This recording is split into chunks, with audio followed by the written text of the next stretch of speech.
আমি ভিক্ষা করে ফিরতেছিলেম গ্রামের পথে পথে। তুমি তখন চলেছিলে তোমার স্বর্ণরথে। অপূর্ব এক স্বপ্ন সম লাগতেছিল চক্ষে মম। কি বিচিত্র শোভা তোমার, কি বিচিত্র সাজ। আমি মনে ভাবতেছিলেম, এ কোন মহারাজ।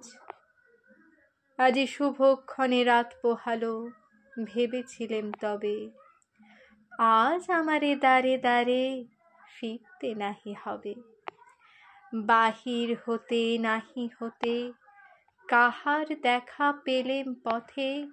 চলিতে রথ ধন ধান্য ছড়াবে দুই ধারে। মুঠা মুঠা কুড়িয়ে নেব, নেব ভারে ভারে। দেখি সহসা রথ থেমে গেল আমার কাছে এসে। আমার মুখ পানে চেয়ে নামলে তুমি হেসে। দেখে মুখের প্রসন্নতা জুড়িয়ে গেল সকল ব্যথা।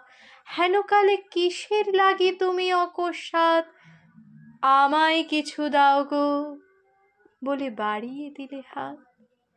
মরি একই কথা রাজাধিরাজ, আমায় দাও গো কিছু। শুনে ক্ষণকালের তরে রইনু মাথা নিচু। তোমার কি বা অভাব আছে ভিখারি ভিক্ষুকের কাছে। এ কেবল কৌতুকের বশে আমায় প্রবঞ্চনা। ঝুলি হতে দিলেম তুলে একটি ছোট কণা। যবে পাত্রখানি ঘরে এনে উজাড় করি, এ কি ভিক্ষা মাঝে একটি ছোট সোনার কণা দেখি। দিলেম যা রাজ ভিখারিরে, স্বর্ণ হয়ে এলো ফিরে। তখন কাঁদি চোখের জলে দুটি নয়ন ভরে। তোমায় কেন দিইনি আমার সকল শূন্য করে।